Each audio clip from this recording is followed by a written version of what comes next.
Hello नमस्कार. राज्यसेवा पूर्व परीक्षा 2024 त्याचप्रमाणे संयुक्त गट ब व गट क पूर्व परीक्षा 2024च्या अनुषंगाने आपण एक नवीन इनिशिएटिव्ह आपल्या टेलिग्राम चॅनलवर सुरू केलेला आहे. सो तुम्हाला माहीतच आहे, तुम्ही देत असलेल्या प्रतिसादाबद्दल तर मी खूप आभारी आहे.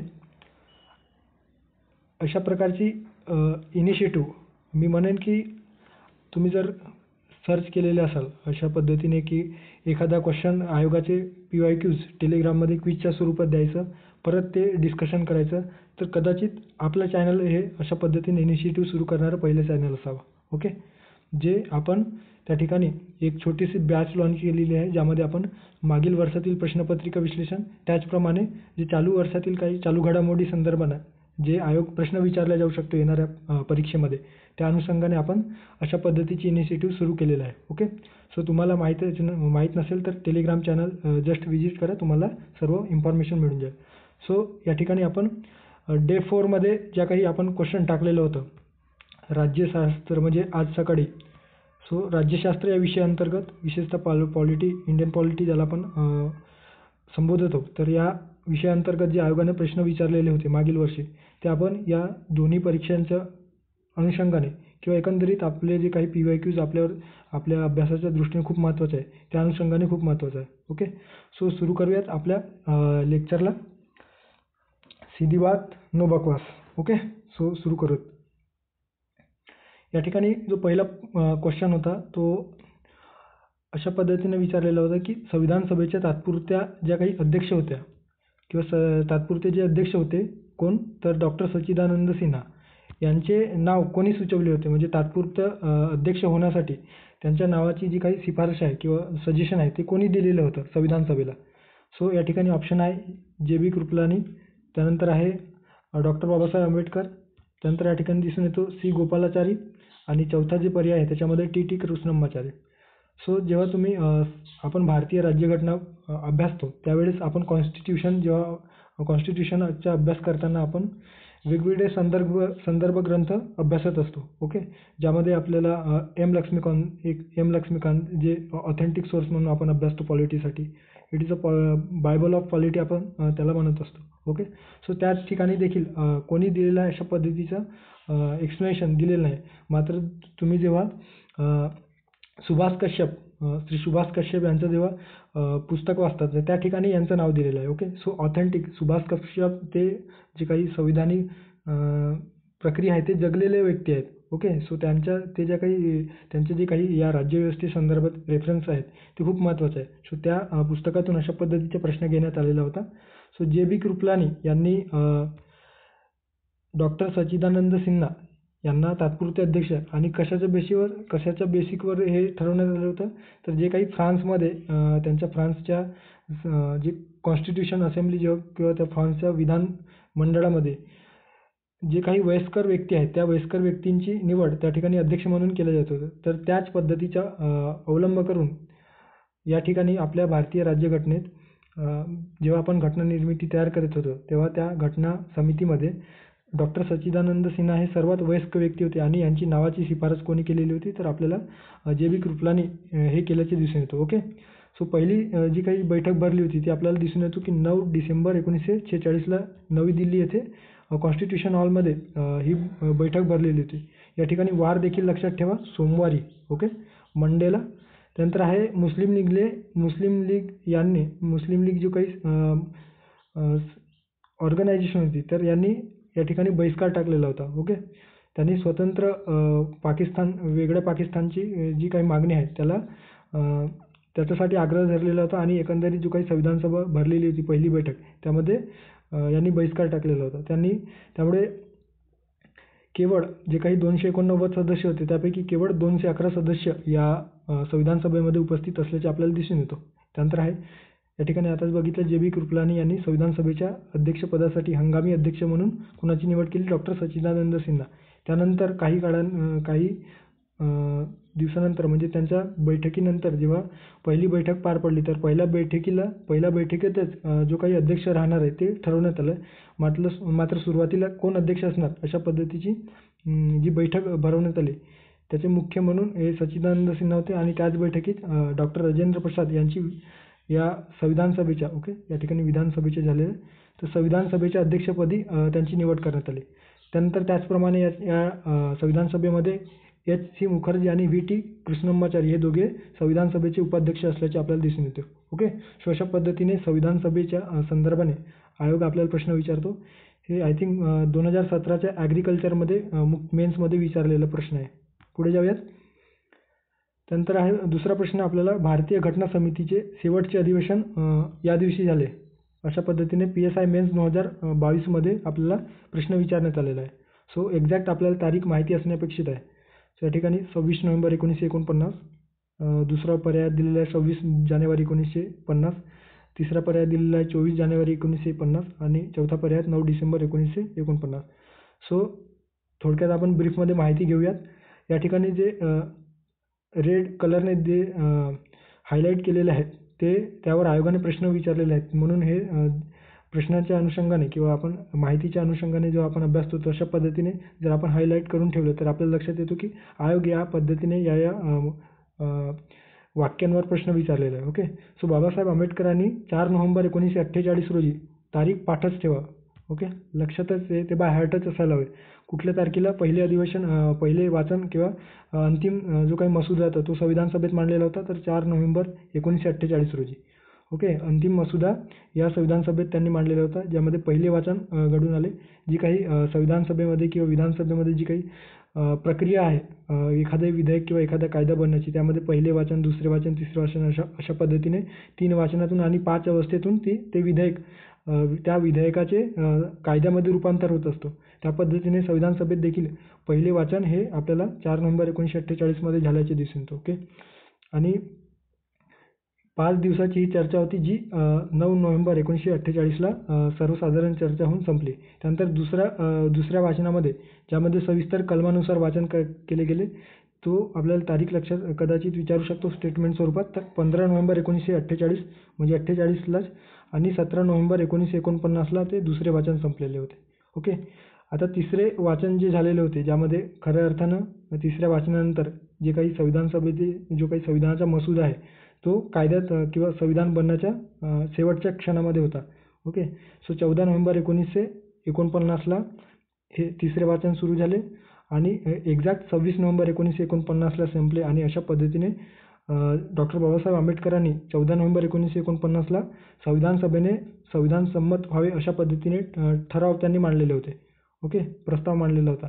आणि या मसुद्यावरील जो काही प्रस्ताव होता तो 26 नोव्हेंबर 1949ला संमत होऊन त्याच दिवशी 299 सदस्यांपैकी 284 सदस्यांनी त्यावर सही केल्या आणि प्रत्यक्षात ते संविधान सभा त्या दिवसापासून स्वीकृत करण्यात आले, जे की आपल्या संविधानाची जी प्रास्ताविक आहे त्या प्रास्ताविकामध्ये देखील हे एक्झॅक्ट डेट नमूद करण्यात आलेलं आहे. सो काही तरतुदी ज्या होत्या, ज्यामध्ये प्रस्तावना आहे, त्यानंतर 395 जे काही कलमे आहेत आणि 8 अनुसूच्या ज्याच्यामध्ये नागरिकत्व, निवडणुका, तात्पुरती संसद, तात्पुरत्या व संक्रमणकालीन ज्या काही अत्यावश्यक ज्या तरतुदी होत्या त्या तयार करण्यात आलेल्या आहे. यावर आयोगाने प्रश्न विचारलेला आहे, म्हणून हे या ठिकाणी बघू शकता. कोणत्या कलमा आहेत ते बघू शकता. त्यानंतर संविधान सभेचे जे काही शेवटचे अधिवेशन होते, खूप महत्त्वाचे आहे. यावरच आयोगाने या PSI मेन्स 2022मध्ये प्रश्न विचारलेला आहे. तर आपल्याला दिसून येतं की संविधान सभेतील जो काही शेवटचे अधिवेशन आपल्याला 24 जानेवारी 1950ला झाल्याचे दिसून येतो. 24 जानेवारी 1950ला. आणि या दिवशी कुठल्या गोष्टी स्वीकारण्यात आल्या, तर राष्ट्रगान म्हणजे नॅशनल अँथम, राष्ट्रगीत, नॅशनल सॉन्ग. आणि 24 जानेवारी 1950ला म्हणजे याच दिवशी पहिले राष्ट्रपती म्हणून डॉक्टर राजेंद्र प्रसाद यांची निवड करण्यात आली. सो अशा पद्धतीने इन्फॉर्मेशन स्वरूपात आपण लक्षात ठेवलं तर अधिक आपल्या आयोगाच्या परीक्षेच्या दृष्टीने महत्त्वाचं ठरणार आहे. पुढे जाऊयात. त्यानंतर या ठिकाणी आपल्याला सरनामा म्हणजे काय, तर जी काही राज्यघटनेची प्रस्तावना आहे, प्रस्ताविका ज्याला आपण म्हणतो, तर त्यामध्ये खालीलपैकी कोणता योग्य क्रम आहे त्यातील काही मजकूर दिलेला आहे आणि त्यांचा एक योग्य क्रम लावा अशा पद्धतीने ESO मेन्स 2022मध्ये प्रश्न विचारण्यात आलेला होता. सो कुठला क्रम बरोबर आहे? पर्यायामध्ये दिलेला आहे. प्रजासत्ताक, गणराज्य, समाजवादी, सार्वभौमत्व, धर्मनिरपेक्ष अशा पद्धतीने आपल्याला क्रम लावायचा आहे. सो या ठिकाणी प्रास्ताविका दिलेली आहे. तुम्ही प्रास्ताविका रीड केल्याच्यानंतर तुमच्या लक्षात येईल की आम्ही भारताचे लोक, भारताचे एक सार्वभौम, त्यानंतर आहे समाजवादी, धर्मनिरपेक्ष, लोकशाही आणि गणराज्य. ओके, अशा पद्धतीने सर्वात आधी सार्वभौम, ओके, त्यानंतर आहे समाजवादी, त्यानंतर धर्मनिरपेक्ष, त्यानंतर आहे लोकशाही. लोकशाहीच्या ऐवजी या ठिकाणी प्रजासत्ताक दिलेलं आहे. लोकशाही म्हणजे डेमोक्रेसी होते आणि प्रजासत्ताक म्हणजे डेमोक्रेसी होते. ओके, सो प्रजासत्ताक, लोकशाहीच्या ऐवजी प्रजासत्ताक ट्रान्सलेशनमध्ये त्यांनी दिलेलं आहे. त्यानंतर आहे गणराज्य. गणराज्य, सो पर्याय क्रमांक चौथा जे आहे ते योग्य पर्याय असं आपण म्हणू शकतो. ओके, सोबत या ठिकाणी काही अजून महत्त्वाच्या इन्फॉर्मेशन आपण काय लक्षात घ्यायला, आपल्या प्रस्ताविकेमध्ये कुठल्या न्यायाची तरतूद समाविष्ट करण्यात आलेला आहे. मेन्समध्ये विचारलेला प्रश्न आहे. तर सामाजिक, आर्थिक आणि राजनैतिक न्याय हे न्यायाचे 3 तरतूद लक्षात ठेवा. त्यानंतर आहे स्वातंत्र्य. कुठले स्वातंत्र्य आपल्याला या संविधानामध्ये प्रोव्हाइड करण्यात आलेलं आहे. तर एक आहे विचार आणि अभिव्यक्तीचे स्वातंत्र्य. त्यानंतर आहे विश्वास, एखाद्या धर्माबद्दल विश्वास किंवा श्रद्धा किंवा उपासने संदर्भाचे स्वातंत्र्य. अशा पद्धतीने स्वातंत्र्याची जी काही मूल तत्वे आहेत त्यामध्ये यांचा समावेश करण्यात आलेला आहे. समानतेमध्ये कशाचा समानतेचा या ठिकाणी उल्लेख करण्यात आलेला आहे, तर दर्जाची व संधीची समानता. अशा पद्धतीने या प्रस्ताविकेमध्ये काही गोष्टी महत्त्वाच्या आहेत ते आपल्याला लक्षात घेणे गरजेचे आहे. 26 नोव्हेंबर 1949ला हे संविधान अंगीकृत आणि अधिनियमित करून ते आपण किंवा स्वीकृत केलेले होते, जे आपण 26 जानेवारी 1950ला अंमलात आणले. ओके, सो संक्षिप्त स्वरूपात काही माहिती आपल्याला लक्षात ठेवणे या प्रस्तावनेबद्दल गरजेचं आहे. ज्यामध्ये घटना समितीचे जे काही तज्ज्ञ होते, N.A. नाना पालखीवाला. सो या नाना पालखीवाला यांनी या प्रस्तावनेला संविधानाचे ओळखपत्र अशा पद्धतीने संबोधले होते. The identity card of constitution अशा पद्धतीने त्यांनी या प्रस्तावनेबद्दल उल्लेख केल्याचे आपल्याला दिसून येतो. पंडित जवाहरलाल नेहरू यांनी जे काही 13 डिसेंबर 1946ला संविधान निर्मितीच्या वेळेस उद्दिष्टांचा ठराव मांडलेला होता, त्या ठरावावर आधारित अशा पद्धतीची प्रस्ताविका आपल्याला दिसून येतो. आता संविधानाचा भाग म्हणजे जे काही प्रकरणे झाली होती, ज्यामध्ये सर्वात आधी बेरुबारी जे प्रकरण होते, त्यामध्ये सर्वोच्च न्यायालयाने अशा पद्धतीने म्हटलेले होते की जे काही प्रस्तावना आहे ते आपल्या राज्यघटनेचा भाग नाही आहेत. ते सिर्फ जे काही घटना निर्मात्यांचे जे काही मतं आहेत त्या प्रस्तावनेमध्ये प्रसिद्ध झालेलं आहे. मात्र 1973मध्ये जे काही केशवानंद भारती खटला झालेला होता, त्यामध्ये त्यांनी जो आपला निकाल आहे तो बदलल्याचे आपल्याला दिसून येतो आणि यामध्ये त्यांनी म्हटलं की नाही, जी काही आपली प्रस्तावना आहे ती संविधानाचा भाग आहे. कारण याच्यामध्ये जे काही संविधानामध्ये जी तरतूद आहे त्याच्यामध्ये ब्रीफ स्वरूपात या ठिकाणी मांडण्यात आलेलं आहे आणि हे बेसिक स्ट्रक्चरचा भाग आहे. त्यामुळे कुठल्याही घटनादुरुस्तीद्वारे या संविधानाच्या प्रक्रियेत किंवा संविधान काढून घेता येणार नाही, प्रस्ताविका काढून घेता येणार नाही किंवा प्रस्ताविकेच्या स्वरूपामध्ये बदल करता येणार नाही. ओके, अशा पद्धतीने या केशवानंद भारती खटल्यात त्यांनी सांगितलेलं होतं. ओके, आणि या खटल्यामध्ये या प्रस्ताविकेत फक्त एकदाच दुरुस्ती झाल्याचे आपल्याला दिसून येतो. 1976मध्ये ही दुरुस्ती करण्यात आली 42व्या घटना दुरुस्तीनुसार. ओके, 42nd अमेंडमेंट ॲक्टनुसार हे चेंजेस करण्यात आले, ज्यामध्ये समाजवादी, धर्मनिरपेक्ष आणि अखंडता हे जे काही शब्द आहेत या शब्दांचा समावेश याच्यात आपल्या प्रस्तावनेमध्ये समाविष्ट करण्यात आला. ओके, सो या ठिकाणी मीन्सच्या स्वरूपात देखील तुम्ही लक्षात ठेवू शकता कशा पद्धतीने सुरुवातीच्या बेरुबारी युनियन केसमध्ये 1960मध्ये supreme court preamble is not part of the constitution म्हटलेलं आहे आणि जे काही 1973मध्ये केशवानंद भारती खटला झाला त्याच्यामध्ये केशवानंद भारती खटल्यात preamble is a part of constitution अशा पद्धतीने तुम्ही हे चित्र जरी लक्षात ठेवलं तरी बऱ्यापैकी ते पिक्टोरियल स्वरूपात आपल्याला लक्षात राहील. पुढे जाऊयात. त्यानंतर या ठिकाणी आपल्याला मूलभूत कर्तव्यासंदर्भाने प्रश्न विचारण्यात आलेला आहे. यात आपल्याला खालीलपैकी कोणते मूलभूत कर्तव्य नाहीत अशा पद्धतीचे प्रश्न या ठिकाणी विचारण्यात आलेला आहे आणि हे आपल्या चॅनलवर डिस्कस केलेले आहे. जो काही पॉलिटीची जी काही प्लेलिस्ट आहे त्या प्लेलिस्टमध्ये मूलभूत कर्तव्य, त्यानंतर DPSP, त्यानंतर जे काही महत्त्वाचे आयोग राज्यसेवा पूर्व परीक्षेच्या दृष्टीने जे प्रश्न विचारते त्या टॉपिकवर व्हिडिओ तयार करण्यात आलेले आहे. ते तुम्ही बघा, नक्कीच त्याचा बेनिफिट तुम्हाला होणार आहे. ओके, सो या ठिकाणी अविधान काय दिलेलं आहे, तर भारताचे सार्वभौम, एकता, अखंडता टिकवणे व संरक्षण करणे हे या मूलभूत कर्तव्यामध्ये समाविष्ट करण्यात आलेलं आहे का. त्यानंतर ब विधान काय आहे तर सार्वत्रिक निवडणुकीच्या वेळी आपल्या प्रौढ मताधिकाराचा वापर करणे अशा पद्धतीच्या जी काही तरतूद आहे ती आपल्या मूलभूत अधिकारात समावेश करण्यात आलेला आहे का. त्यानंतर क विधान काय सांगतो तर यामध्ये संमिश्र संस्कृतीच्या वैभवशाली वारसाचे जतन करणे तर याचा समावेश करण्यात आलेला आहे. तर कुठल्या या ठिकाणी विधाने दिली आहेत त्यापैकी समावेश करण्यात आलेलं नाही ते नाहीत आपल्याला काढायचे असेल तर आपल्या कुठले आहेत ते माहिती असणे अपेक्षित आहे. ओके. सो या ठिकाणी मूलभूत कर्तव्य तुम्ही बघू शकता ज्यामध्ये भारताचे सार्वभौमत्व, ओके, सॉव्हर्निटी, त्यानंतर आहे एकता, अखंडता हे अबाधित राखणे जे पहिल्या विधानामध्ये दिलेलं आहे अविधानामध्ये. सो याचा समावेश करण्यात आलेला आहे. त्यानंतर आहे क विधानात दिलेलं आहे की आपल्या संस्कृतीचे आपले जे काही वैभवशाली संस्कृती आहे त्या संस्कृतीचे जतन करणे आणि ते वारसा जे काही संस्कृती आहे त्या वारसाचे जतन करणे जे क विधानामध्ये दिलेलं आहे. सो अ आणि क हे आपल्या मूलभूत कर्तव्यात दिलेलं नाही. सॉरी, अ आणि क हे जे विधान आहे ते आपल्या मूलभूत कर्तव्यामध्ये समाविष्ट आहे. मात्र जे काही ब विधान या ठिकाणी दिलेलं आहे ज्यामध्ये सार्वत्रिक निवडणुकीच्या वेळेस किंवा सार्वत्रिक निवडणुकीच्या वेळी आपल्या प्रौढ मताधिकाराचा वापर करणे अशा पद्धतीचं जी काही तरतूद आहे ते या ठिकाणी करण्यात आलेलं नाही. ही शिफारस मात्र जी काही स्वर्णसिंग समिती आहे त्यांनी केलेली होती मात्र त्याचा स्वीकार आपण म्हणजेच त्यावेळेसच्या जी काही सरकार होते त्याने स्वीकारलेलं नाही त्यामुळे त्याचा समावेश या मूलभूत कर्तव्यामध्ये करण्यात आल्याचे आपल्याला दिसून येत नाही. ओके. जे काही 11 मूलभूत कर्तव्ये आहेत ते या ठिकाणी दिलेले आहे.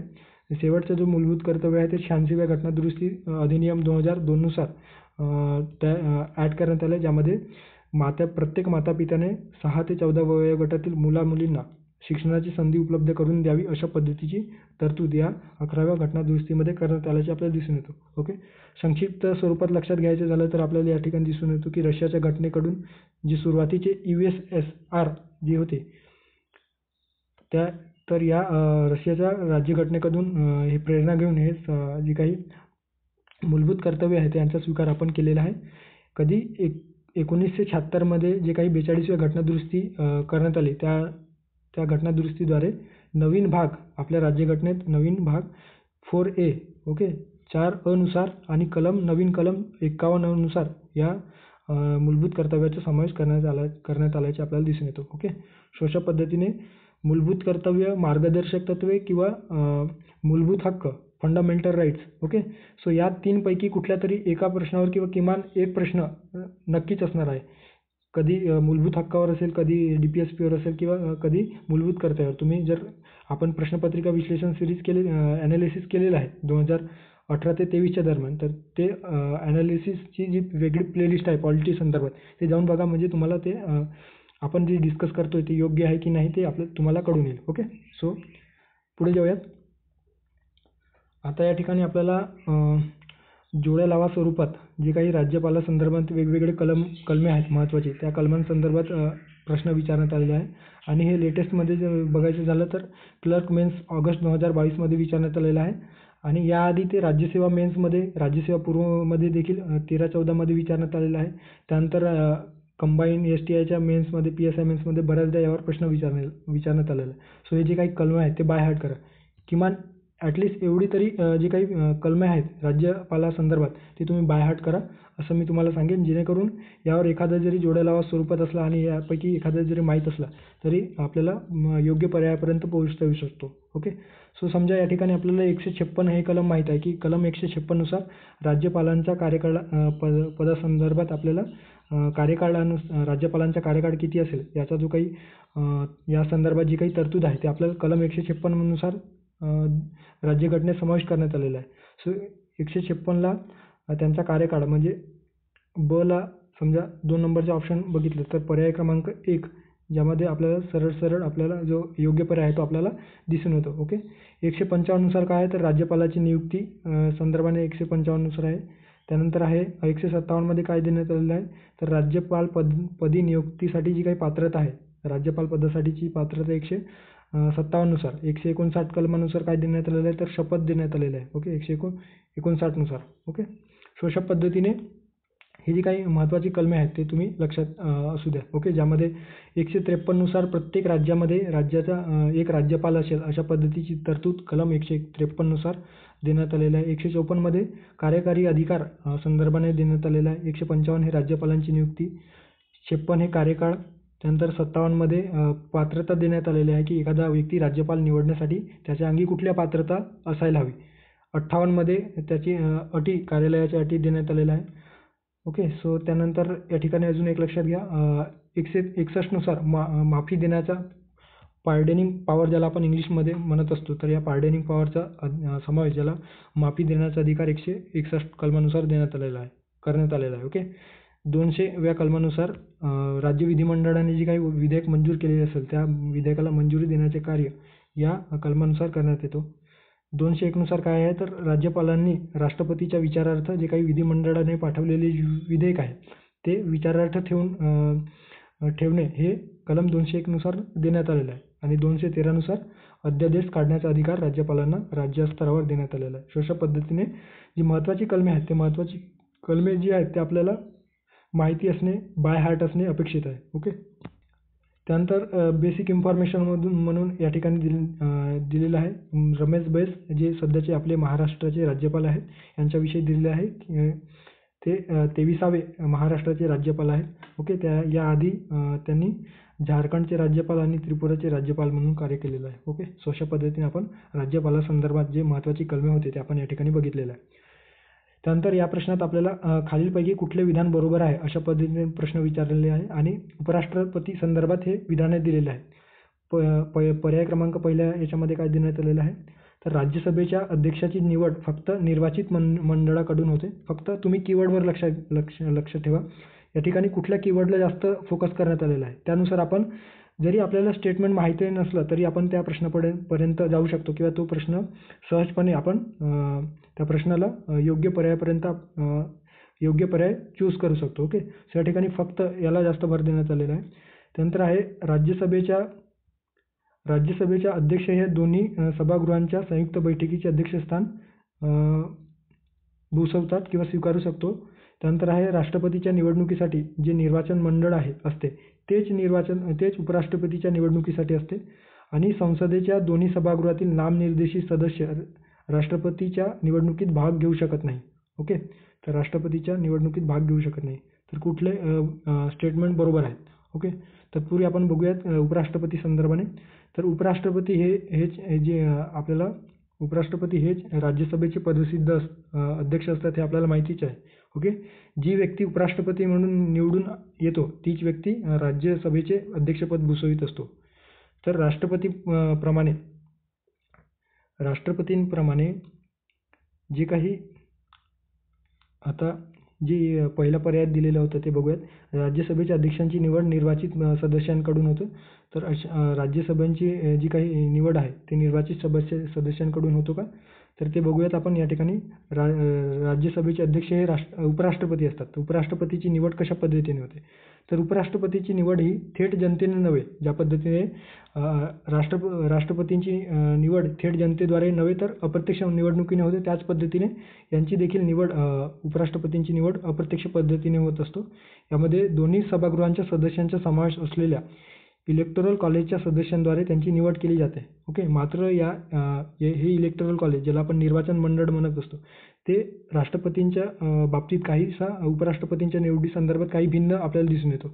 कुठली भिन्नता दिसून येतो, तर यामध्ये पहिला जो आहे त्याच्यामध्ये असं दिसून येतो की संसदेचे निवडून आलेले जे सदस्य असतात, ओके, नवनिर्वाचित सदस्य ज्याला आपण म्हणत असतो, आणि नामनिर्देशित सदस्य जे नामनिर्देशित असतात राष्ट्रपतीद्वारे, हे सदस्य निवडून आलेले सदस्य प्लस नामनिर्देशित सदस्य हे उपराष्ट्रपतीच्या निवडणुकीत भाग घेत असतात.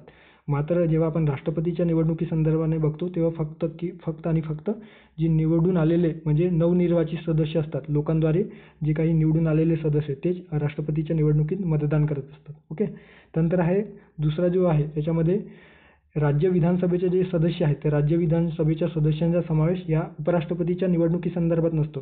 मात्र राष्ट्रपतींच्या जेव्हा निवडणुकीसंदर्भात आपण विचारात घेतो तेव्हा त्यांच्या निवडणुकीमध्ये हे राज्य विधानसभेचे जे निवडून आलेले सदस्य आहेत लोकांद्वारे, हे सदस्य राष्ट्रपतींच्या निवडणुकीत भाग घेत असतात. ओके. सो अशा पद्धतीने दोन डिफरन्स या ठिकाणी आपण आहेत असं म्हणू शकतो. आणि दोन्ही सभागृहाच्या संयुक्त बैठकीचे जे अध्यक्षस्थान आहे ते लोकसभेचे सभापती भूषवत असतात. ओके. ना की राज्यसभेचे. राज्यसभेचे उपसभापती एक वेळचे संयुक्त बैठकीचे अध्यक्षस्थान भूषवू शकतात. मात्र राज्यसभेचे जे अध्यक्ष असतात ते कधीच संयुक्त बैठकीचे अध्यक्षस्थान भूषवू शकत नाही, कारण ते त्या सभागृहाचा पार्ट नसतात. ते केवळ उपराष्ट्रपती म्हणून निवडून आलेले असतात. त्यामुळे त्यांना या संयुक्त बैठकीचे अध्यक्षस्थान भूषवण्याचा अधिकार नाही. मात्र ते राज्यसभेचे पदसिद्ध अध्यक्ष म्हणून कार्य करत असतात. ओके, सो अशा पद्धतीने या ठिकाणी आपण बघितलेलं आहे. आता आपल्या विधानांकडे येऊया.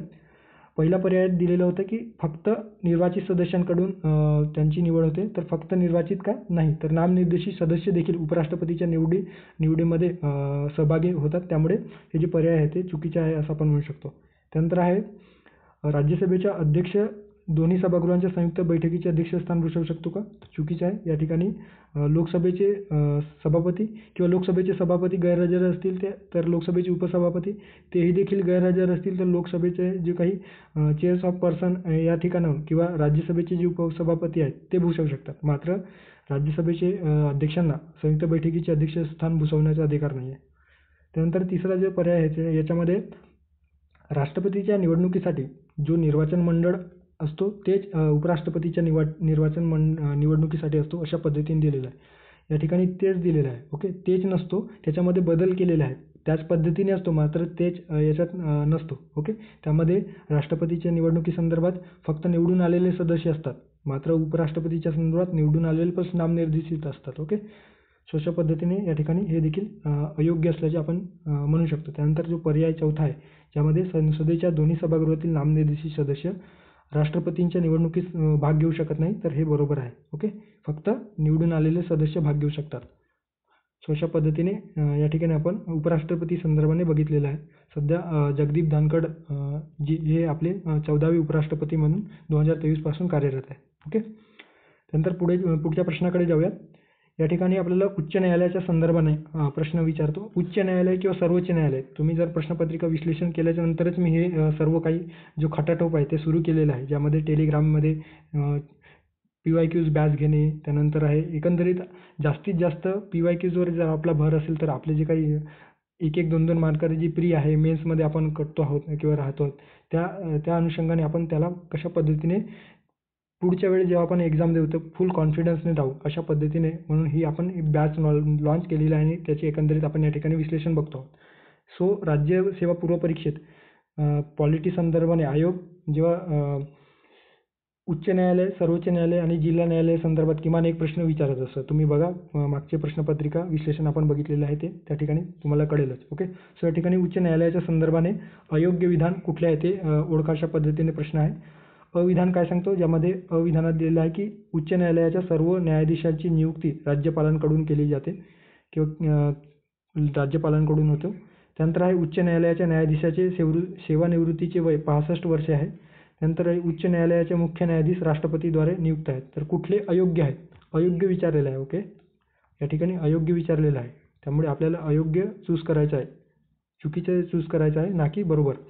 सो न्यायाधीशांची नियुक्ती संदर्भाने आपण उच्च न्यायालयाच्या न्यायाधीशांची नियुक्ती बघतो. तर उच्च न्यायालयाची जी काही न्यायाधीशांची जी नियुक्ती आहे ती राष्ट्रपतींकडून केली जाते, ना की राज्यपालांकडून. ओके, त्यामुळे हे चुकीचे आहे असं आपण म्हणू शकतो. त्यानंतर आहे आणि जे काही मुख्य न्यायाधीश आहेत त्या मुख्य न्यायाधीशांची नियुक्ती करताना राष्ट्रपती जे काही भारताचे सर्वोच्च न्यायालयाचे सरन्यायाधीश आहेत तसेच संबंधित राज्याचे राज्यपाल आहेत त्यांच्याशी सल्लामसलत करून संबंधित उच्च न्यायालयाचे मुख्य न्यायाधीशाची नियुक्ती राष्ट्रपतीच करत असतात. ओके, आणि इतर न्यायाधीशांच्या संदर्भाने ते उच्च न्यायालयाच्या मुख्य न्यायाधीशांचा सल्ला घेत असतात. 2 किंवा त्यापेक्षा अधिक राज्यांसाठी सामायिक उच्च न्यायालयाच्या बाबतीत राष्ट्रपतींकडून सर्व राज्यांच्या राज्यपालांचा त्या ठिकाणी सल्ला घेतला जाऊ शकतो. ओके, जाऊ शकतो.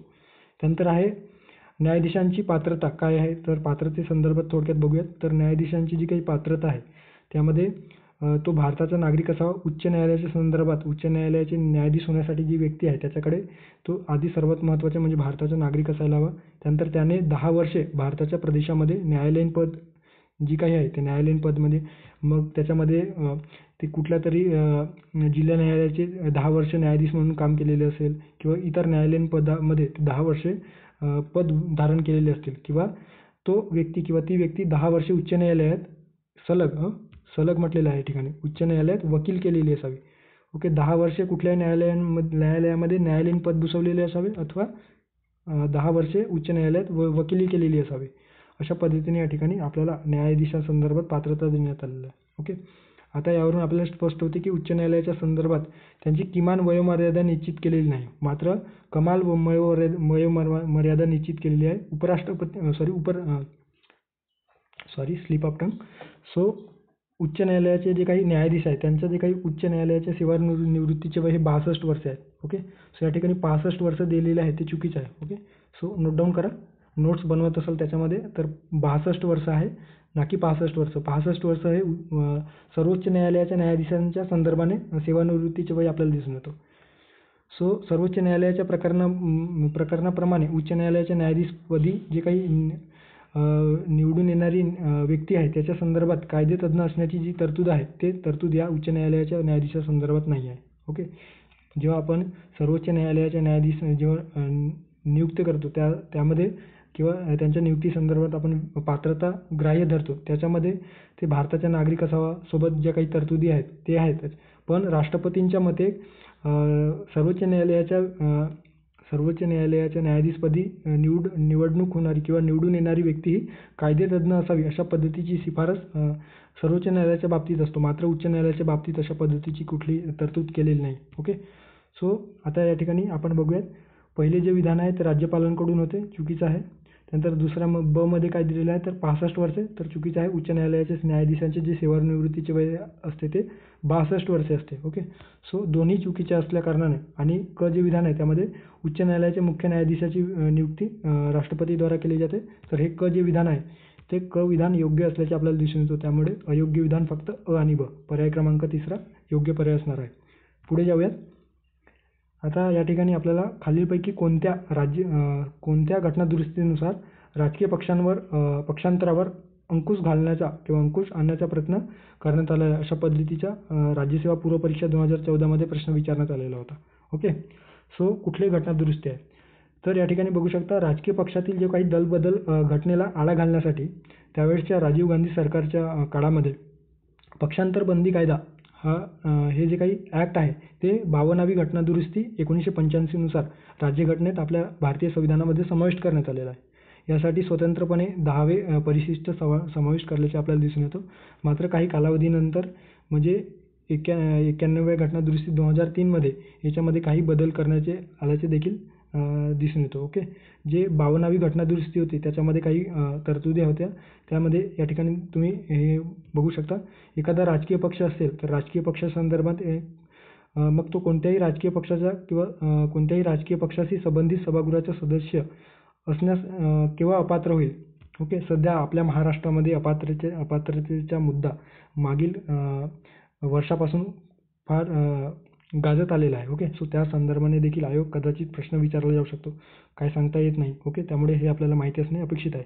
यावर देखील आपण स्वतंत्रपणे आपल्या प्लेलिस्टमध्ये पॉलिटीच्या प्लेलिस्टमध्ये पक्षांतर बंदी कायद्यावर व्हिडिओ बनवलेला आहे, ज्याची ब्रीफमध्ये हिस्ट्री देखील सांगितली आहे आणि जे महत्त्वाची तरतुदी आहेत इन डिटेल ते डिस्कस केले आहे. ते तुम्ही जाऊन बघा, तुम्हाला कळेलच. ओके. सो या ठिकाणी जे काही राजकीय पक्ष सदस्य आहेत त्यांच्या संदर्भात अपात्रतेचे कारणे होते 52वी घटनादुरुस्तीमध्ये.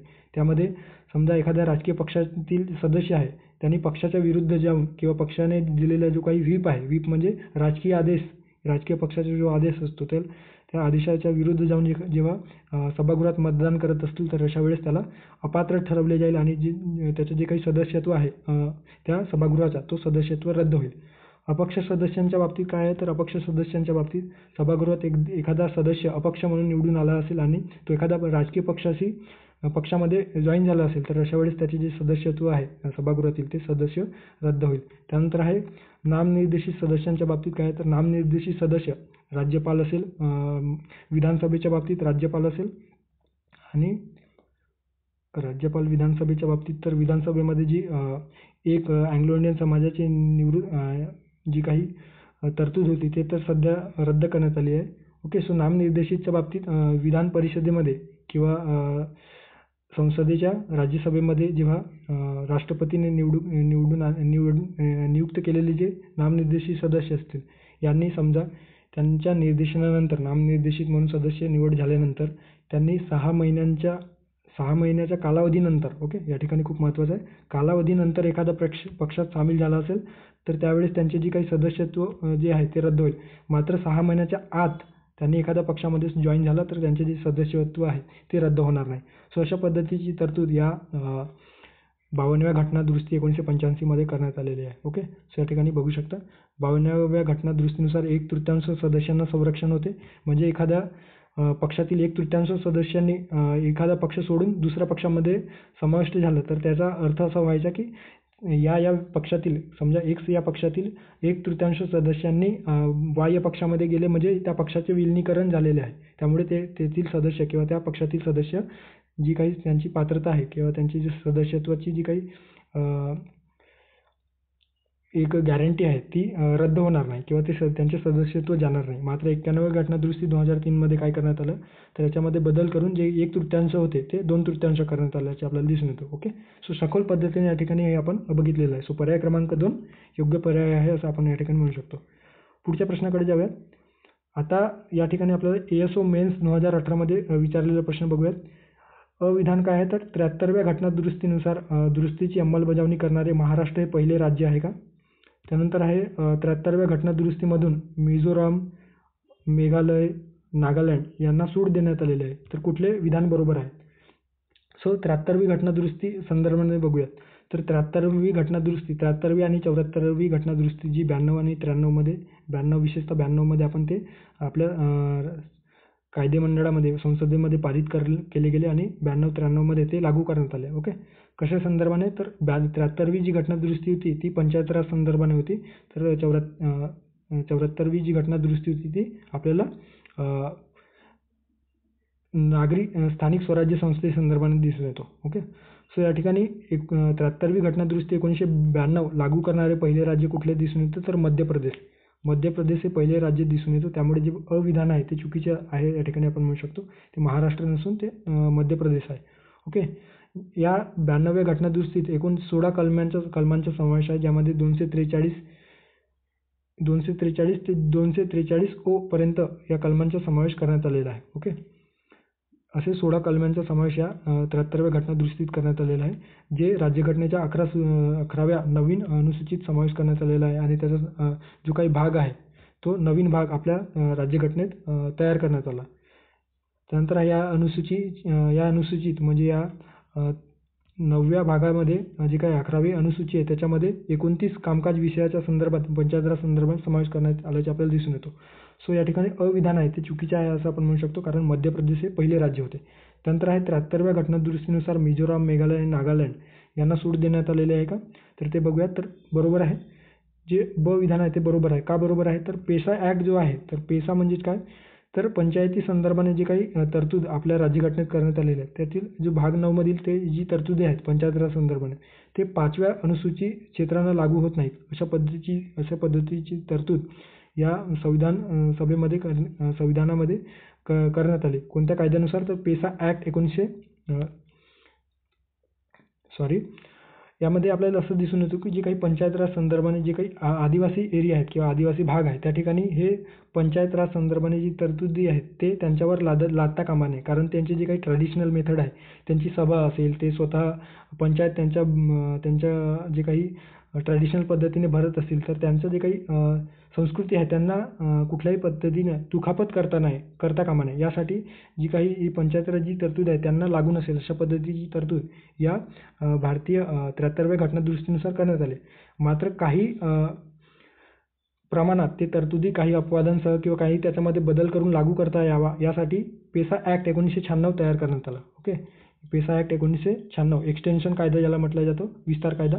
यामध्ये काही बदल करून जे संसद आहे त्या या 73व्या घटना दुरुस्तीत काही बदल करून या पेसा क्षेत्रामध्ये म्हणजे काय तर या अनुसूचित क्षेत्रामध्ये जे 5व्या भागामध्ये आपल्या राज्यघटनेच्या 5व्या अनुसूचीमध्ये समावेश करण्यात आलेले जे क्षेत्र आहेत त्यांच्यामध्ये लागू केला जाऊ शकतो. ओके, सो या ठिकाणी सध्या 2024 मध्ये 10 राज्यांचा समावेश 5वी अनुसूचीमध्ये केला जातो आहे, ज्यामध्ये आपल्याला दिसून येतो आंध्र प्रदेश, तेलंगणा, त्यानंतर आहे छत्तीसगड, गुजरात, हिमाचल प्रदेश, झारखंड, मध्य प्रदेश, महाराष्ट्र, ओडिशा आणि राजस्थान असे 10 राज्य या 5व्या अनुसूचीत समावेश होतो.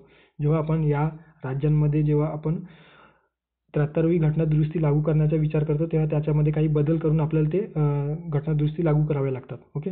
सोबतच काही ईशान्य भारतातील राज्य आहेत ज्याच्यामध्ये नागालँड आहे, नागालँड, मेघालय, मिझोराम या ठिकाणी या राज्यांमध्ये आपल्याला असं दिसून येतो की या ठिकाणी जे पंचायत राज आहे ते पंचायत राज लागू केले जात नाही. ओके. किंवा पंचायत राज संदर्भाने जी तरतुदी आहेत 73व्या घटना दुरुस्ती संदर्भात त्या अनुषंगाने या ठिकाणी सूट देण्यात आलेली आहे. मात्र काही त्याच्यामध्ये बदल करून करण्यात येऊ शकतो. ओके. हे लागू करण्यात येऊ शकतो. त्यामुळे जे ब विधान आहे ते योग्य विधान आहे असं आपण या ठिकाणी म्हणू शकतो.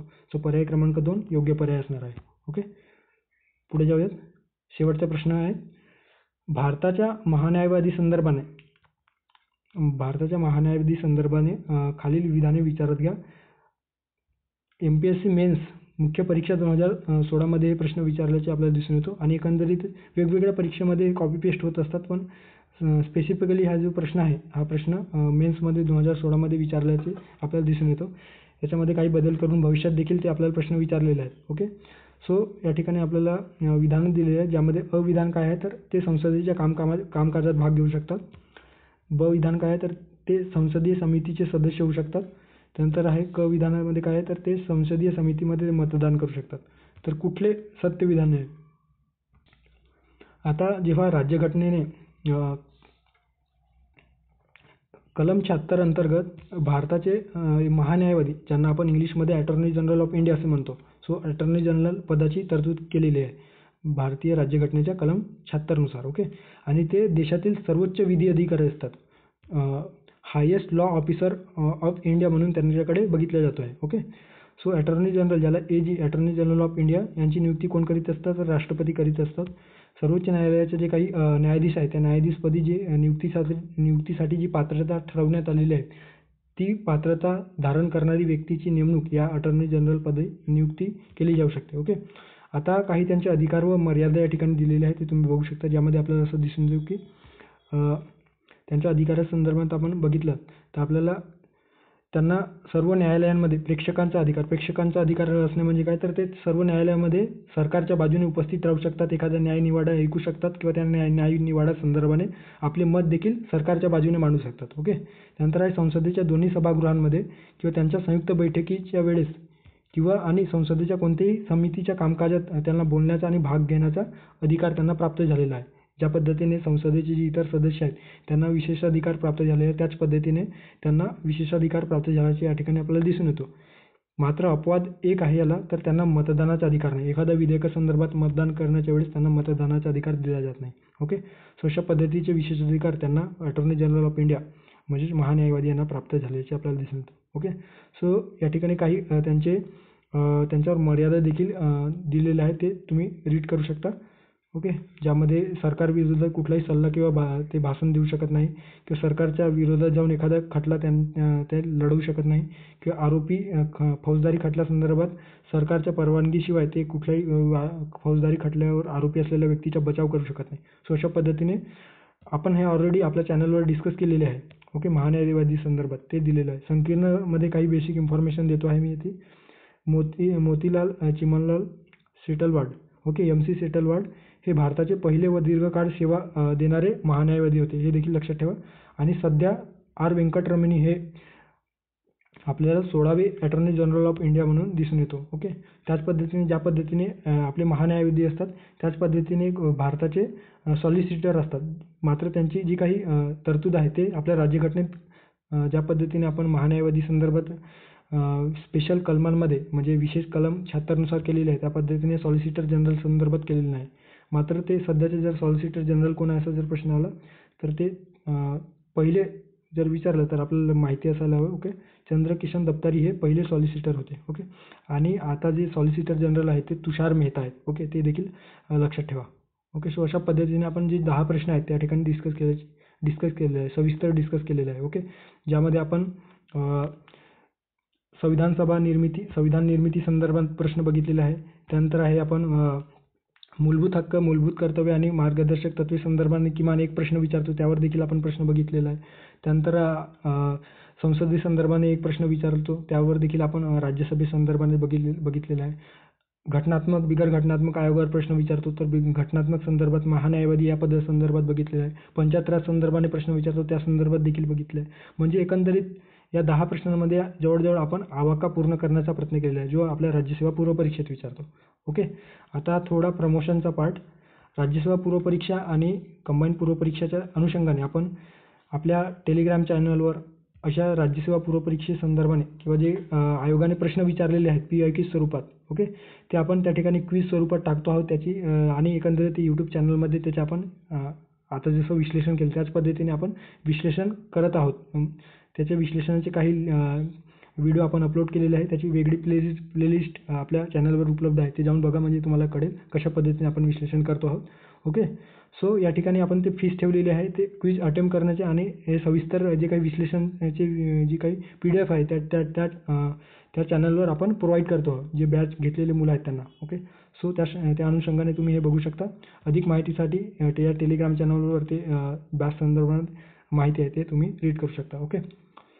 सो अशा पद्धतीने आपण डे 4मध्ये जे काही प्रश्न होते ते पॉलिटी संदर्भात बघितलेलं आहे. ओके. सो भेटूया पुढच्या एका नवीन व्हिडिओमध्ये. थँक्यू.